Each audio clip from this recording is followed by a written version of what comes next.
हार्दिक अभिनंदन। फोटो ले लेना।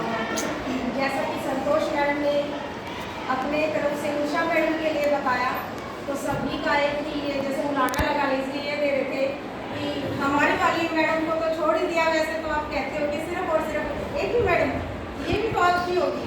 तो ये डर मेरे दिल में भी था, क्योंकि पहली बार की अगर मेरी आई तो मैं भी सिर्फ डिप्टी मैडम आपको भी वही करना था। ये डर मेरे दिल में भी था कि मैं भी अगर डिप्टी मैडम के बारे में बोल के बैठती तो शायद ये मुलाना मुझे भी मिलेगा, पर अब सब बराबर हो। तो सबसे पहले हमारी आज की इस पार्टी के जो मुख्य सितारे हैं उषा मैडम और सुशीला मैडम को आज के प्रीति भोज के लिए बहुत बहुत धन्यवाद। बहुत ही अच्छा आपने जलपान हमें यहाँ पे करवाया। साथ ही आप दोनों को बहुत बहुत शुभकामनाएं। जो आप लोग यहाँ नवचयन होके आए हैं और तिगड़ाना स्कूल में आप लोगों ने जो कार्यभार संभाला है, पार्टी थोड़ी सी लेट हुई लेकिन सबसे बेस्ट हुई आपकी आज तक की। तो आप लोगों को इस नए जीवन के लिए, इस नई सफलता के लिए दोनों को बहुत बहुत बधाई। आज मैं थोड़ा सा सुशीला मैडम के बारे में बताना चाहूँगी। जैसे आप लोगों ने उषा मैडम के बारे में सुना है, दो तरह की जिंदगी मिलती है लोगों को। एक बहुत अच्छी सभी सुख सुविधाओं से संपन्न, उन बच्चों को आगे पढ़ाई लिखाई में कोई दिक्कत नहीं आती। जैसे उषा मैडम शादी से पहले डबल MA कर चुकी थी, तो इनको शायद सुख सुविधाओं की कोई कमी नहीं थी। लेकिन एक वो भी बच्चे होते हैं जिनको सुख सुविधाएं नहीं मिल पाती हैं और वो अपनी शिक्षा शादी से पहले पूरी नहीं कर पाते। कुछ ऐसा ही संघर्षपूर्ण जीवन सुशीला मैडम का है। बचपन में जब ये 4 साल की थी तो इनके पिताजी एक्सपायर हो गए। एक 1.5 साल की इनकी छोटी बहन थी और 4 साल मात्र इनकी उम्र थी, पिताजी इनके नहीं रहे। नाना नानी ने जो कम उम्र में इनके नाना नानी ने जो फैसला किया, सही ही किया उस टाइम पे, कि इनकी मम्मी की शादी करा दी दूसरी।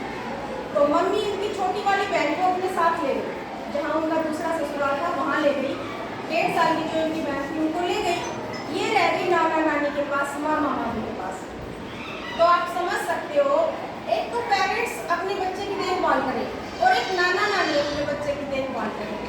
हालांकि नाना नानी चाहे कितना भी प्यार करें, लेकिन उसमें अंतर होता है। एक माँ बाप की छत्र छाया होती है और एक नाना नानी की। तो हालांकि नाना नानी ने अपना पूरा दिया, लेकिन एक दिल में जो टीस थी कि मेरे भी मम्मी और पापा दोनों साथ में होते, जो पालन पोषण मेरा होता, उसकी तो बात ही अलग थी। फिर भी नाना नानी ने इनकी 11वीं क्लास तक की पढ़ाई पूरी करवाई। 2003 में इन्होंने अपनी 11वीं कक्षा तक की पढ़ाई पूरी की। फिर इनकी शादी कर दी गई और इनके जो पतिदेव हैं उनका नाम है ब्रह्मपाल गौरी जी। आज के जो टाइम में वो मेवात में क्लर्क के पद पर कार्यरत है। पति के जगह इन्हें परमेश्वर मिली। इनकी पता नहीं इच्छा थी या नहीं थी। ये कहती है कि मैंने तो कभी सोचा ही नहीं था कि 11वीं के बाद मैं भी कभी पढ़ूंगी, लेकिन वो यूँ कहते थे कि मेरे को तो ऐसा जीवन साथी चाहिए जो आगे पढ़े, और उन्होंने इनको आगे पढ़ाने का फैसला किया। 2003 में इनकी 11वीं कक्षा तक की पढ़ाई हुई और इन्होंने अपनी 12वीं की परीक्षा 2006 में पूरी की भवानी खेड़ा के गर्ल्स स्कूल से। वो स्कूल शायद इनका सबसे यादगार स्कूल था, क्योंकि उसी स्कूल में हमारी प्रिंसिपल मैडम भी एज इकोनॉमिक्स की PGT टीचर थी। तो जब उनको यहाँ नवचयनित यहाँ हुई तो उन्होंने जब मैडम को देखा तो इनको भी बड़ी खुशी हुई कि मेरी वही टीचर जिनसे मैं पढ़ती थी मुझे यहाँ प्रिंसिपल के रूप में मिली। तो एक अलग ही बॉन्ड इनका प्रिंसिपल मैडम के साथ है। तो 12वीं क्लास की पढ़ाई 2006 में पूरी करने के बाद इन्होंने भिवानी के राजीव गांधी कॉलेज से रेगुलर अपनी BA की परीक्षा पास की। 2006 से 9 तक का टाइम होगा। इसके बाद थोड़ा टाइम गैप आ गया। BA करने के बाद जैसे सभी बच्चे सोचते हैं कि अब क्या किया जाए, तो ये भी थोड़ा कंफ्यूज थी कि अब क्या किया जाए। तो जो छोटे मोटे लड़कियां जैसा सोच ही लेती हैं कि पार्लर का कोर्स कर लेते हैं, आंगनबाड़ी का कोर्स कर लेते हैं, ये छोटे वाले इन्होंने कोर्स किए कि कैरियर कहीं तो बने, कहीं तो सफल हो। लेकिन बाद में इन्होंने BPED करने का फैसला किया। वर्नाकुला यूनिवर्सिटी भोपाल से इन्होंने BPED की, जो कि आज यहाँ DP के पद पर उसी के कारण ये कार्यरत है।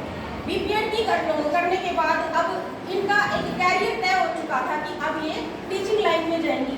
और टीचिंग लाइन में जाने का एक BPED नहीं, उसके लिए एक टेस्ट दिया है हरियाणा में HTET का।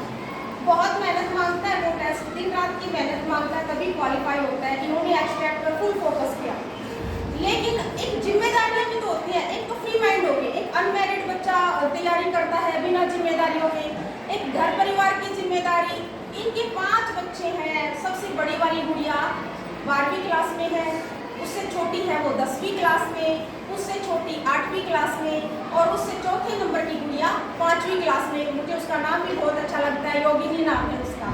और सबसे छोटा बेटा है 5वीं नंबर का कनिष्क, वो 3rd क्लास में। ये सारे बच्चों का पालन पोषण, बहुत प्यारी बेटियां हैं इनकी। जिन स्कूल में वो बेटियां पढ़ती हैं, हीरा बोलते हैं वहाँ के टीचर्स उनको कि आपने हमें हीरा दिया हुआ है। हर फील्ड में वो लड़कियां आगे। अब पीछे एक पेंटिंग प्रतियोगिता हुई थी स्टेट लेवल की, इनकी बेटी ने उनमें पोजीशन हासिल की है। घर पर बैठ के ही पूरे स्टेट में सबसे बेस्ट उन्होंने पोजीशन दी है अपनी। तो सभी बेटियां हैं कि कोई किसी भी तरह के कंपटीशन होते हैं स्कूल में जरूर पार्टिसिपेट करते हैं, कोई ना कोई पोजीशन लेके ही आते हैं। लेकिन 5 बच्चों की जिम्मेदारी और पढ़ाई, ये एक अलग मैटर है।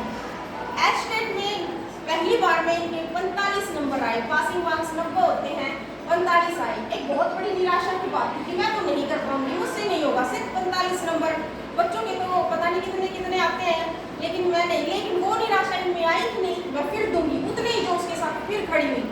3 या 4 बार निराशा हाथ लगने के बाद भी इन्होंने हार नहीं मानी और फाइनली अपना वो एचटेट इन्होंने क्वालिफाई कर दिया।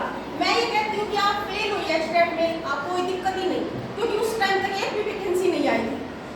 एक बेशक आप एचटेट पास कर करके रखते रहो, वैकेंसी तो थी नहीं। वो बच्चे भी नहीं के बराबर थे जो पास कर रहे थे। ये तो फेल हो रही थी, लेकिन वो बच्चे इनके बराबर आके खड़े हो गए जो पास हो रहे थे।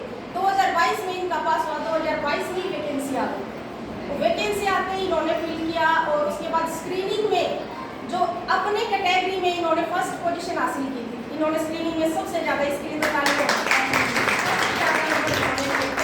और उस स्क्रीनिंग टेस्ट के बेस पे ही आज आप लोगों के सामने ये इस पद पर कार्यरत है। 14 अगस्त 2024 को इन्होंने यहाँ ज्वाइन किया। इनकी बहुत बहुत मैं इनको बधाई देती। और इनके इस स्कूल में आने के पश्चात विद्यालय में जो अनुशासन का माहौल है वो तो आप सब लोग देख ही रहे हो। हर एक लड़की के सिर पर हेयर बैंड मिलेगा, चुन्नी, और हर बच्चे को थोड़ा सा टेंशन होती है कि डीपी मैडम देखेंगी तो सोचती नहीं है, तुरंत हाथ दिखा यूँ पकड़ के खींच लेती है, पहनाऊं तुझे कंगन।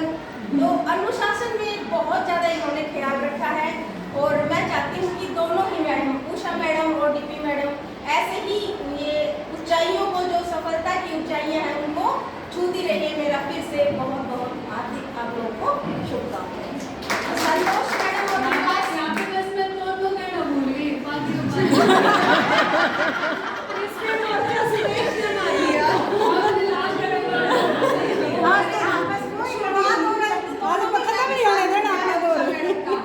बहुत सारी शेर और शायरी तो मुझे नहीं आती है, लिख के भी लाई थी, पर वो आज पूरी हो चुकी है सुबह से शाम तक।